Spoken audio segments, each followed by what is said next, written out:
Hey guys, happy Thursday. We're going to be looking at this picture because my eyes are red from my allergies and I'm not showing myself. Hope this is okay.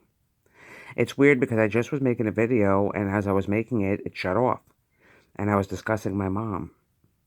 I was explaining that, when she passed away, my awakening started very heavily shortly after.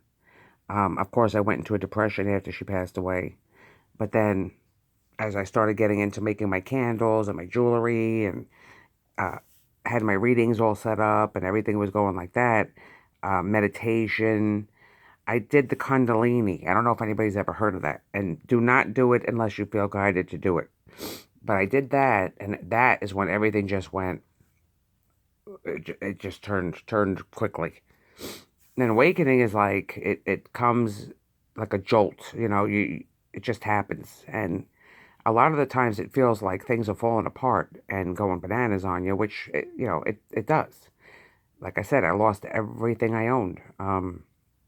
Before I knew it, I was moving back to Jersey. I mean, everything was just going so quickly, but I was being guided the whole time. Thank God. Thank God.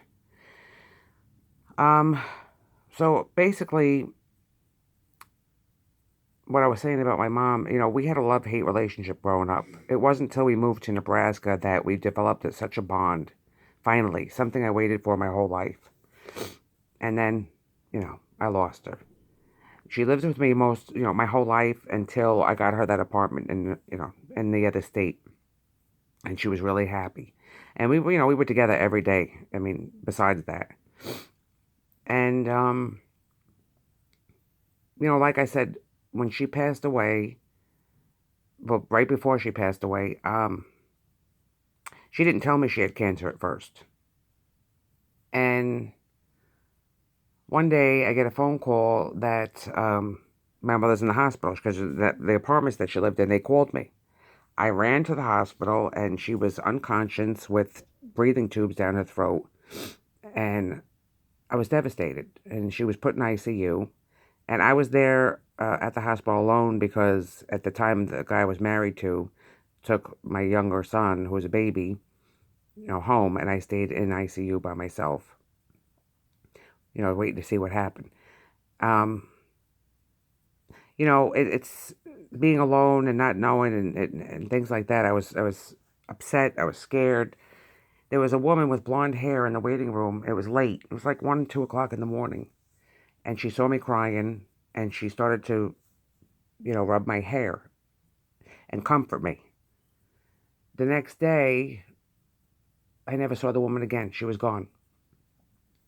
My mom woke up. It came about that day that my mom had cancer. She didn't tell me. She knew she had it, but she kept it from me because she didn't want to upset me or hurt me or scare me or anything. I was really upset at that moment that I wasn't told, and that's probably why she didn't tell me. But it's not easy when your parents are sick. It's just not easy when anybody's sick. So so then now I know she has cancer, and I remember telling her that day in the hospital. I said, I want you to come back with me, and I want to take care of you because they were talking about putting her in hospice. I wasn't going to have that. No, you come live with me, and I want you to be with me. So she was happy about that, and she moved in with me. And at first, I thought, she was getting better because she was up, she was eating and drinking coffee. And the next day, it all went downhill. Um, she was in bed the majority of the time. And I would, give her medicine. I had to help her to the bathroom, things like that. And then all of a sudden, the one night I said, I got to sleep in this room on the floor. I felt it was coming. I lay down on the floor. And sure enough, at 2, 3 o'clock in the morning, she jumped up in pain. And I remember giving her medicines for the pain, and I took her to the bathroom again. And I sat her down in the rocking chair that we had. And then hospice came, gave her more medicine. So she was sleeping, and then, all of a sudden, she looked up. She smiled at me. She took her last breath and she left. I still get emotional with this story, so sorry. So I watched her leave, and it was the most weirdest experience and saddest experience I've ever had in my life. I mean, it was. I have no words for it. I really don't know how to express how I felt at that moment. I really just don't. Um, and I don't know if I've said this story, but it might have been a week, 2 weeks, maybe 3 weeks after she passed. I used to have an EVP, and I had left that in my meditation room. And yeah, I did tell you the story. How she left a whisper, "I love you, Lisa."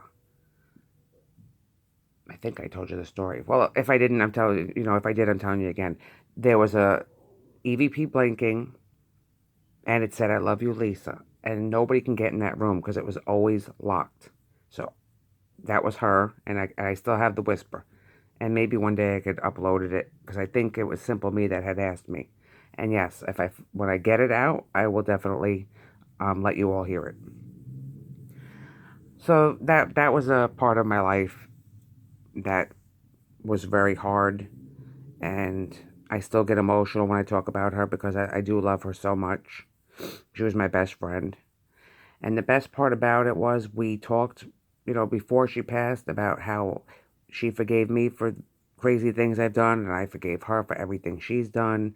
And so that's what makes me really happy. Um, but then, a little bit down the road after that is when my awakening started getting really heavy. And that will be coming soon. Have a great night, guys.